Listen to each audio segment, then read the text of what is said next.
Hi, I'm Penny Hutcheson, and this is Coffee Chat. It's a time for me to get together with friends and acquaintances, share a cup of coffee and my favorite mug, and chat about a variety of subjects. Grab your favorite mug, cup, or glass, fill it with your beverage of choice, and listen in. Thanks for joining us. Hi, today's guest is a very delightful person, Lauren Noll. Aww. And we have some really interesting things to talk about today. Yeah. But first, we're going to do our icebreaker questions. So, the icebreaker question for you is, if you were to write a book that was guaranteed to be a bestseller, what would you write and why? It would be really easy. It would be like the life of a full-time furry artist that also works at an LGBTQ church part-time. Because I feel like that's extremely interesting. That sounds very familiar. Does that describe you? Yeah. So it would be autobiographical. Yes, it would. Yeah. Very cool, very cool. So that does bring us to the topic today, and I really appreciate you coming in and talking to me, and because we're going to be talking about furries. And I'm so intrigued.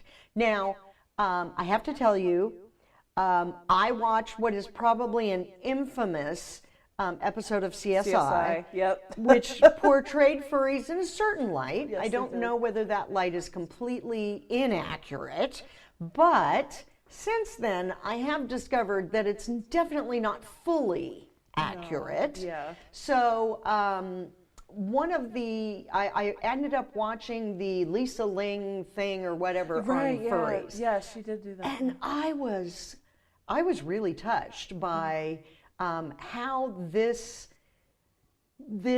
way of life was really helping people. Yeah. So the first thing I want to ask for you, though, is for everybody out there, and even for me, can you tell us what exactly is a furry? It's super simple. Like, a lot of people think that it's this very complex thing that you need to have like an initiation and it's like a cult kind of thing. It's not. It's literally just somebody that like loves anthro animals. So like you could be a furry just because you love Disney movies. Okay. It's that easy. Just that you like that kind of art, those kind of movies, games, what have you, or just animals in general. If you're just an animal lover and love especially something like Zootopia, like that movie, Mickey Mouse, Donald Duck, Goofy, like those are like the original furries. Oh, some say it's the Egyptians, but you know. We'll start with Mickey. Yeah, we'll start with Mickey. But yeah, it's really just if you enjoy that kind of thing. That's all it is. Okay. Yeah. Okay. So there are different I don't know, levels or whatever. So I can put on little fox ears, or actually let's go with unicorn horn, because I have been known to do that. So I put on my little thing with my unicorn horn because I love unicorns. Right. And, so does that qualify me to be a furry? I don't Totally. have to. Yeah. So I don't have to get, but I could. You could. If I so chose. Get the whole fur outfit and stuff like that. Yeah, for like $8,000. Yeah. If you wanted to do that. A lot of furries don't because of that price tag. Right. So yeah, it's definitely not like a requirement. A lot of people think that too. Like you have to have like a big mascot costume. You don't. You don't even need the little ears. Like usually when I go to cons, I'm just wearing my street clothes. Really? I have fursuits, but they're so hard to wear. They're hot. I bring them with me, and then I'm always like, I'll wear it tomorrow, and then I don't. So, but you absolutely do not need any kind of anything special to wear around furries to be a furry. You definitely don't. So tell me about a furry convention. What's that like? Oh boy, it's really cool. I unfortunately I haven't been to one in a few years since I moved back to the Lehigh Valley. I've just been so busy, and the nearest one is in Pittsburgh. Whoa. Yes, and I went to that one 5 or 6 years in a row before I couldn't go last year. So I broke my streak, but that's okay. But it's really an incredible experience because the furry community is everyone just feels like a family. You don't even need to have met someone. It's very similar to MCCLV, honestly. But it's like hundreds and hundreds of people. Some of them wearing the mascot costumes, some of them not. There's different panels about art, music. There's dance competitions, which are insane. People dance in those costumes, which I don't.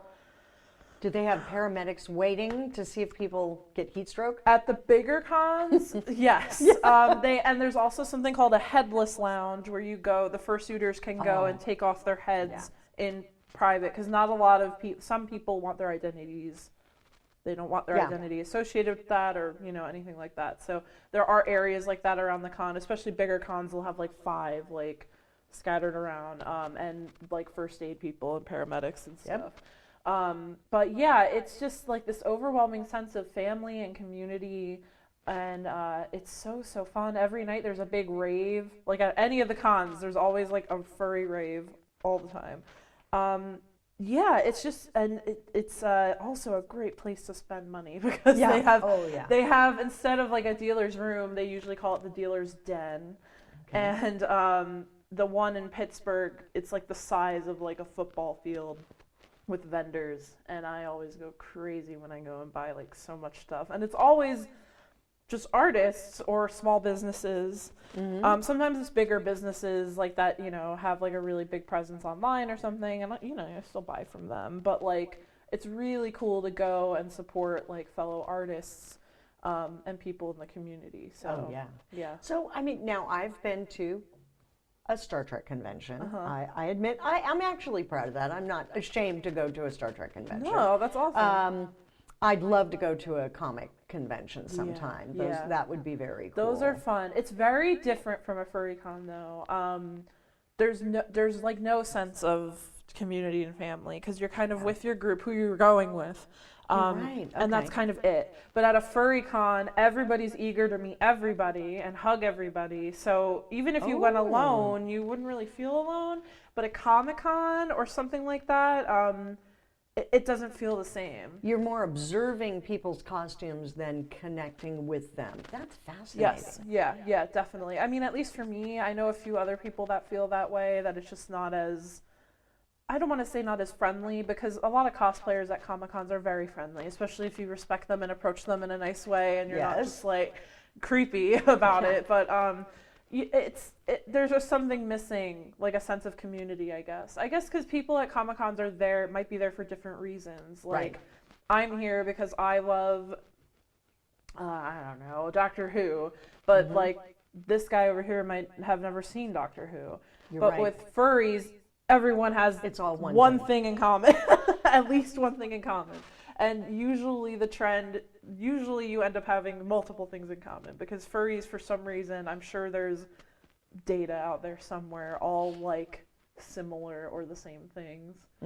So I think the thing that impressed me about the Lisa Ling show was the way people, like I remember the guy who was the soldier, and he had PTSD so bad that he lived in a cabin out in the woods, and he literally couldn't leave his cabin. He was so traumatized. And then when he got into the furry community and became his furry self, or it's your persona, his fursona, he was able to go out and interact, and it is like you said, the hugging and the connection and the love. That's what really touched me. Because there were a number of, he was the one that sticks out, but the people who had such anxiety and really starved for connection and community, because we all need that. And connecting with their own fursona freed them to be able to do that. I think that is incredible, and that is really, really worthwhile. And it's sad that people don't understand that there is that option, that thing to do that can help them with their anxiety. And it's so easy. Like, you just pick your favorite animal or an animal you think you jive with. You can get a costume, you cannot. I full-time for 10 years, I've been a furry artist. So I do art for people, and that's illustrations. And just those, sometimes I get very, very meaningful and sincere responses back when I finish a commission about just how much it means to them. Especially a majority of the furry community is LGBTQ+. Okay. A huge majority of it. So I have a lot of trans clients, a lot of queer clients, and I can help them feel more in their skin because I'm bringing either the vision of themselves to life or what their goal is to be like, or just how they are. So it's really, it's an awesome, it's such an awesome community. It really is. It does make me, when you said it's like MCCLV. Yeah, it is. And this is a place where you can be your true self. Yes. And you're accepted and you're loved. And doesn't mean your true self is perfect, because it's not. And it doesn't mean we all agree, because we don't. Right, yeah. But there's the love there that we're not mean. So it's a Hufflepuffish. Yeah. So you can never be mean, and we accept everybody. So, and I'm fascinated. I did not know that the majority of the furry community was LGBTQ. Yes. That's fascinating. Yeah. That makes sense in a way that the ability to be your true self. Yes. When Yeah, you haven't absolutely. been able to. Yeah. And the need for connection and community that isn't the standard family and things like that. Right. Yeah, exactly. So what do you think is the biggest misconception people have about furries? That it's, I mean, not to be vulgar, but that it's a sex thing. Right. It's not. I would say easily, there's definitely those that have that. Sex is a thing. Yeah, it is. People have. Right, sex. Okay. right. And there's this misconception that it's all purely about that, or that you use the costume for that. And almost, actually, every fursuit owner I know is like, I would never damage this $9,000 costume. There is that. Yeah, they're like, this was so much money. I'm not going to ruin it by doing something like that. So there is a very small part of the community that does do stuff like that, and they are welcome to do it. They're supportive. They just be safe. Don't force anyone to do it. The same good rules that everyone should be following, no matter what community you're in.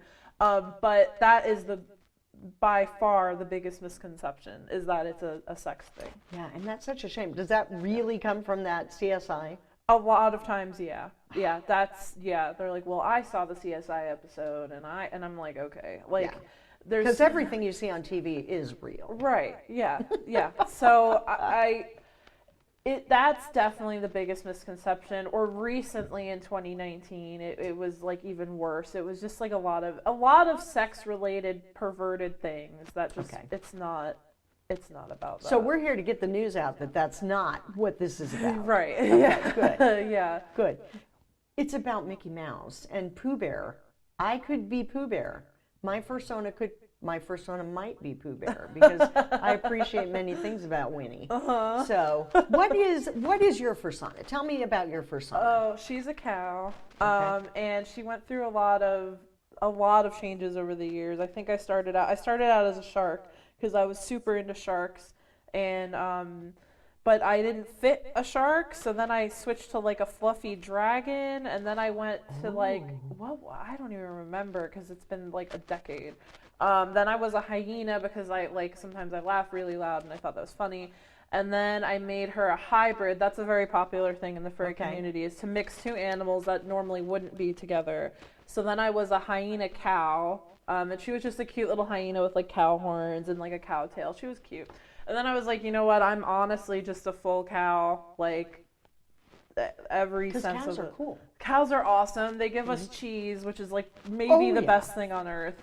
Yeah. And they're very emotional and very sensitive, very tight knit with their herds, and I relate to that, and also they sleep a lot, so they sleep standing up. That. They also hate going upstairs. I hate stairs, so it works out. But she's a cow, and her name, my furry moniker has been Cupcake. I have like 2 furry tattoos. Yes. I have the Cupcake for my nickname, the Cupcake. Yep. Just Cupcake, and then I have my cow. Your cow was Yeah. adorable. Yeah, I love my cow. Yeah. So, she's a cow right now. I think she'll probably stay a cow forever because it's too much work to change. Yeah. So it's interesting. Your persona can evolve. Oh yeah. And the hybrid idea. Now this makes me think, how much furry fan fiction is out there? Because I hear, tons of. I know my girls, years ago, were had fan fiction about packs of wolves, and they ended up you ended up with wolves with special powers, so it really is anything your imagination. It really is a creative. And your persona has a whole backstory, and it's very rich. Her design has more of a backstory than she does because she's just me. A lot of people choose to have their persona be kind of disconnected from them, like it's just a character, and they come up with this wonderful story how it was like, this wolf was a warrior for his tribe and then got excommunicated, and that kind of thing. But mine is just like, if I were literally an anthro animal, this is what I would be. So she's the same as me, and I draw her with my body type. And a lot of people, I'm known for that kind of in the furry community for body positivity stuff, because a lot of people also use their personas to hide what they actually look like because they don't like how they look. But I'm like, this is how I look, this is how she looks, and that's becoming more popular and commonplace, which I'm really happy to see, because early on in the furry community, it wasn't a little body shamey, but now it's like totally not like that at all. So, again, you do have, I can imagine the idea for some people with the anxiety to say, I could be a totally different person. Yeah. I'm very anxious internally. Yes. But when I put on my persona, I am now this outgoing, happy, open to hug people. Right. But it can be, like you said, I really appreciate that you can start embracing, again, your true self. Yes. This is about discovering your inner true self in a way that's creative and fun and accepting. Yes. I think I'm intrigued by the whole furry thing. I think I'm drawn to be a furry. You could. I totally could. There's no application. There's no secret handshake. You could just say that you are one and have fun with it. Yeah. That's what it's about. Oh, what a cool thing. So there's nothing locally here in the Lehigh Valley that's furry-ish? I not that I've heard of. I'm in a few PA groups. There's some stuff in Philly, of course. Yeah. Pittsburgh has their core furry community that's doing stuff year-round. And a lot of places down near Delaware. But nothing in the Lehigh Valley that I am aware of. Okay. I probably would have sniffed it out by now. If there is something and somebody watching this knows of that, let me know. I was asked to maybe start a furry thing here at MCCLV because apparently some of our congregants are furries, which I also didn't know. Yeah. And usually I know every furry everywhere. So I'm thinking of doing that if my schedule allows it. So maybe there will be something here. Someday we may have a little furry group here at MCCLV. Yeah. Okay. That would be very cool. Yeah. Now, so my daughter, Rachel. Yes. I don't know that we could call her a furry, but she has frequently been seen as a giant blow-up dinosaur. Yes. Who we believe is her inner self. And that qualifies as a furry as well, right? Yeah, okay. totally. That if she is her wants, scale sauna. Yeah, there's a lot of funny words for stuff like that. Yeah. If she felt comfortable identifying like that, because once you're in the furry community, there's there's a lot. Like there's Yeah. art, there's like all kinds of media and stuff you can take in. If you just want to be somebody that dresses up as a dinosaur and not do the whole furry community thing, that's Okay. fine too. But if Alright, she was that would totally If you want qualify. more of the connection and I think there's such a need for community these days. Yes, I really yes, do. Yes. So, yeah. and you see bits of it because you see the passion for Comic-Con. Yes. And the passion for, you know, now Comic-Con is the Trek convention and the Star. It's all the same thing Right, now. right. So you see the passion there to have this common community. Same thing with Harry Potter. You know, Yes. many of us know what house we're in. Yeah.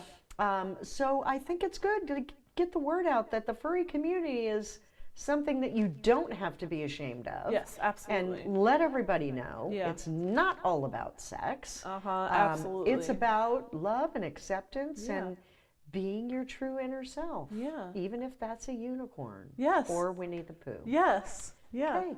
Some things to think about. Yeah, Well, thank you so much Oh, for my pleasure. coming and talking about furries with me. Of And course. like you said, people can keep an eye out on the website, mcclv.org.